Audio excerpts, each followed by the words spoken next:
Yo! What's up, guys? PKSparkxx here, and welcome back to our BattleClaw series paid for by Mattel, who helped us create this video. Now, in our last video, I let you guys know about action cards and power-up cards, and I let you guys know how to use them. Now, using action and power-up cards and a handful of your favorite beast cards, we're going to build a deck for advanced battle.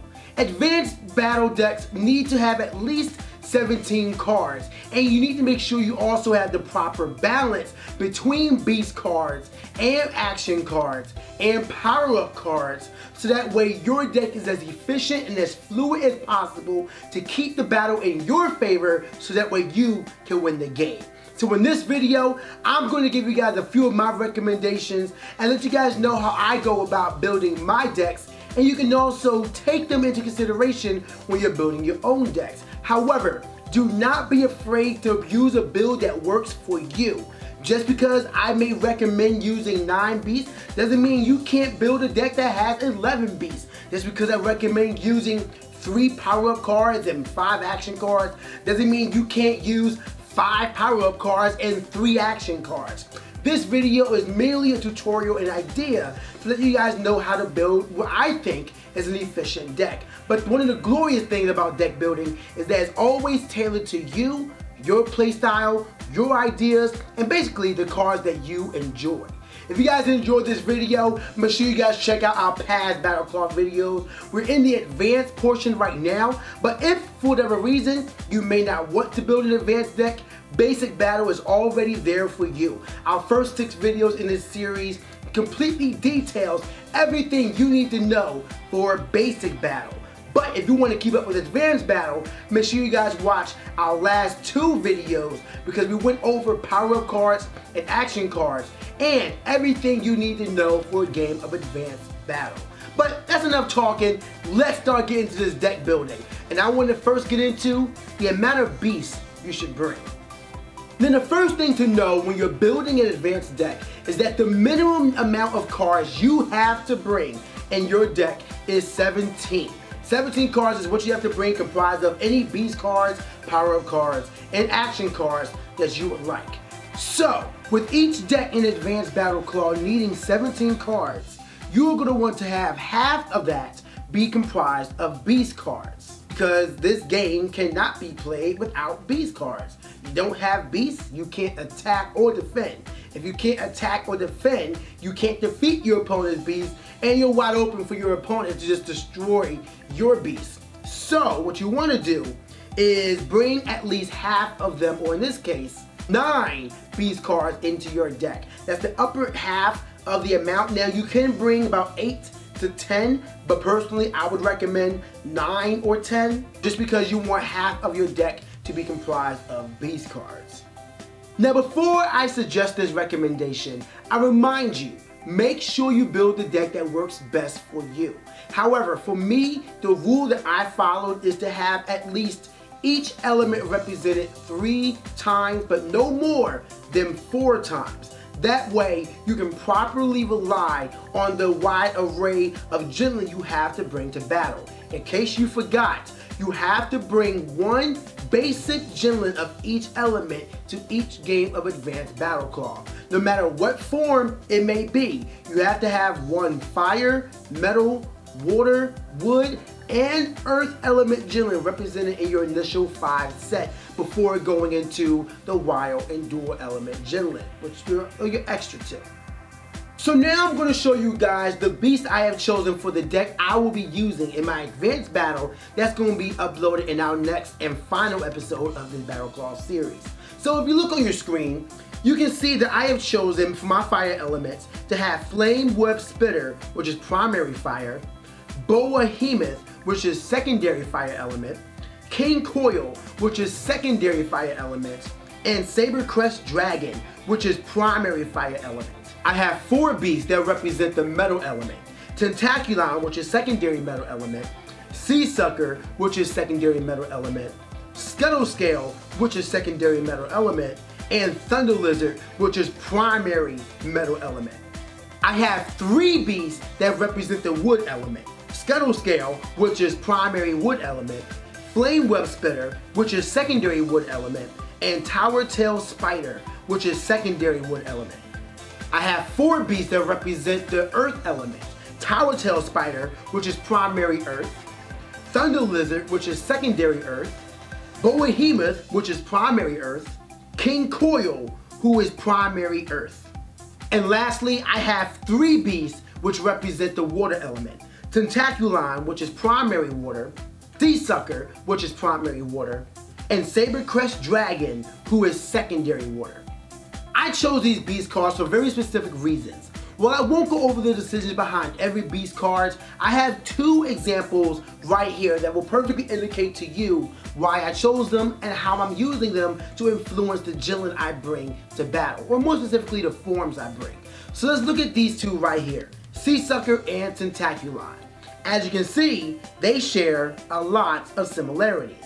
They are both water metal element beasts, and they both require squid forms to activate their abilities. So immediately I was able to decide to bring a water and metal element squid to my game of Advanced BattleClaw. And the squid will be represented by those 2 elements. So I can use them to build up these beasts and get their abilities, but I can also use the water element to help out with another beast card I have, Saber-Crest Dragon. Saber-Crest Dragon is my 3rd water element beast card in my deck that requires a Rhino for its ability. So while I cannot use either of the water or metal element squids for his ability, what I can use is the water element to help build up half of my Saber-Crest Dragon. Now, if I wanted to use the ability of my Saber-Crest Dragon, he requires a Rhino. While I could not find a way to fit a Rhino into any other lineup, what I did have room for was to bring a Wild Rhino into my Jinlin set for the game of Advanced BattleClaw. Not only can I use the Wild Element feature of this Jinlin to build any of my beasts, but if I need to, Saber-Crest Dragon can use this Jinlin to get its ability. Another example are Scuttlescale and Tower Tail Spider. Scuttlescale is comprised of the wood and metal elements, while Tower Tail Spider is comprised of the earth and wood elements. However, you see that they both require a scorpion to activate their abilities, and they share an element in wood. Therefore, I was able to decide on bringing a wood scorpion to help build up both of these beasts, as well as help me build Flame Web Spitter, which is a fire wood element beast that needs a snake for his ability. Because Flame Web Spitter is half wood element, I can capture my wood scorpion and use him to build up half of Flame Web Spitter. So you see how that is? Not only am I using one Jinlin to help out with 2 of my beasts in their forms and building, but I'm able to use that form to help build up another beast. It's about making as much use of every single Jinlin as possible. So now that you see how I decided to choose my Jinlin for my game of Advanced BattleClaw, let me show you the 5 basic Jinlins I am bringing to the game. I chose the Fire Element Snake to go along with my Behemoth and my Flame Web Spitter. I chose the Metal Squid to go along with my Seasucker and Tentaculon. I chose the Wood Scorpion to go along with Scuttlescale and Tower Tail Spider. I chose the Earth Ape to go along with Thunder Lizard and King Coil. I also chose the Water Squid to match Tentaculon and Seasucker. Now, if you remember from the video when we talked about the amount of Jinlin you have to bring, after you bring your 5 basic element Jinlin, you're allowed to bring 2 more. These can be basic element Jinlin or dual element and wild Jinlin. So in this case, I chose to have represented a dual element Jinlin and a wild Jinlin. Now, my recommendation in this scenario is to bring the Jinlin that can help represent the element you have most represented in your lineup of beast cards. So in my deck, I have 4 fire, 4 metal, and 4 earth elements represented in my beast card lineup. Now remember that you can only have a maximum of 2 Jinlin forms represented in your Jinlin set. While I already have a fire snake, I have a few beasts that can use a snake. So I decided to bring a fire metal dual element snake Jinlin. That way, this Jinlin can go along with my Behemoth, my Flame Web Spitter, while also helping me build up King Coil, Sabercrest Dragon, Thunder Lizard, Scuttle Scale, Sea Sucker, and Tentaculon. So this one Jinlin goes along with 8 of my 9 Beast cards. That's a very useful Jinlin for me to have. But if you remember when I talked about the Jinlins I chose to match the Beast cards, the one I did not have one mat lined up for is Sabercrest Dragon. Well, Sabercrest Dragon requires a Rhino for his ability, so I decided to throw a little wild card in there, and the wild Jinlin I am bringing will be the Rhino. This one can represent any element. It goes along with any of my beasts, but because I only have one Rhino, if I need an extra element and this Jinlin is close proximity to me, I can just grab this one easily, use him for a build, and release him back into the wild until later on when I want to use him to build up Sabercrest Dragon. So now that you've chosen your beast cards, and you've properly chosen a Jinlin to go along with them, you need to pad out your deck with 8 more cards. What I would recommend are action and power-up cards. So let's first start talking about power-up cards. Power-up cards are used to untap any beast. I would recommend 3. Definitely 2 to 4. I would recommend 3. However, my current deck only has 2. The reason being is I just couldn't find another power-up card that I wanted to use properly. Now remember, power-up cards require you to release a Jinlin you have captured that matches the element that you need that's listed on the card below the card art. So in the case of add fuel to the fire, I would need to release a fire element Jinlin in order to use this power-up card. Now when choosing your power-up cards, I would recommend using power-up cards that have a cost of the element you have most represented in your Jinlin lineup. So because I have 2 fire elements in my Jinlin lineup, I chose to add fuel to the fire to my deck, which requires a fire element Jinlin to be spent.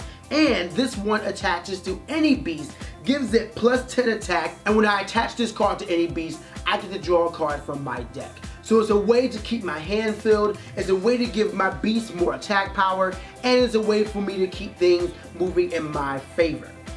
So after you have chosen your power-up cards, you're going to fill out the rest of your deck with action cards. I would recommend 5 to go along with the recommended 3 power-up cards, but in this case, because I only have 2 power-up cards in this deck, I am going to have 6 action cards in my deck.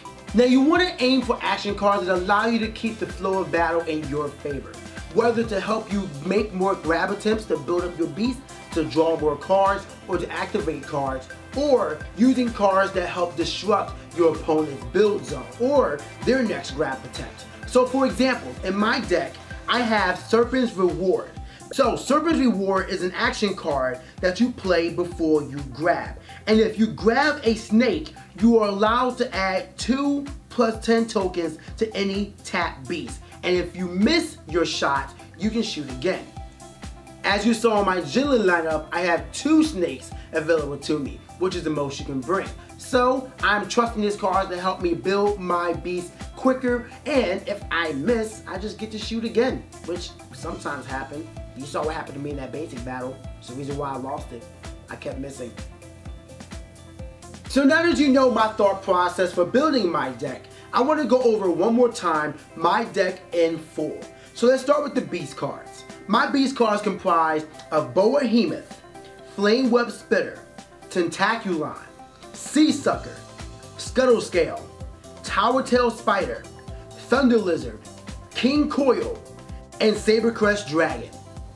My Jinlin lineup is a Fire Snake to go along with Behemoth and Flame Web Spitter, a Metal Squid to go along with Tentaculon and Sea Sucker, a Wood Scorpion to go along with Scuttle Scale and Tower Tail Spider, an Earth Ape to go along with Thunder Lizard and King Coil, a Water Squid to go along with Tentaculon and Sea Sucker, a Fire Metal Dual Element Snake to go along with Behemoth, Flame Web Spitter, Tentaculon, Sea Sucker, Scuttle Scale, Thunder Lizard, King Coil, and Sabercrest Dragon, and a Wild Element Rhino to help me use the effect for Saber Crest Dragon, as well as build up any beast in my beast card lineup.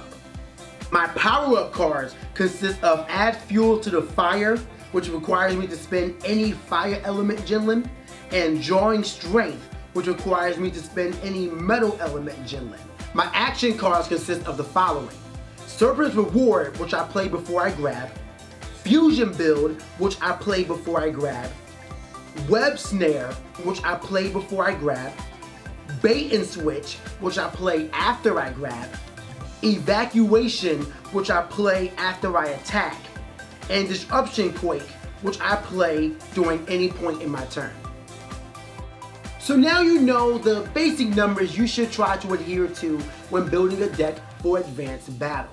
You want to bring a deck of 17 cards. You want to try to have a little bit over half of your deck comprised of beast cards. 8 to 10 is recommended, but I would personally recommend 9. The rest of your deck will comprise of power-up and action cards. You can bring 4 power-up cards and 4 action cards. However, I would recommend 3 power-up cards and 5 action cards. That will total up a deck of 17, and then after you have your beast card lined up, you want to choose your Jinlin, and afterwards you want to choose your Jinlin to match with your beast cards, and try to have each single Jinlin be able to activate effects for at least 2 of your beast cards. So now that we've gone over all of that, it's time to shuffle our decks, break the Jinlin pile, and get ready for a game of advanced BattleClaw. That is going to be coming up next. I hope you guys enjoy that video, and please make sure you do not miss it. Check out our past videos to learn everything you need to know about basic and advanced battle. But for now, it's time for me to dip. Stay hot, guys, and I'll see y'all next time.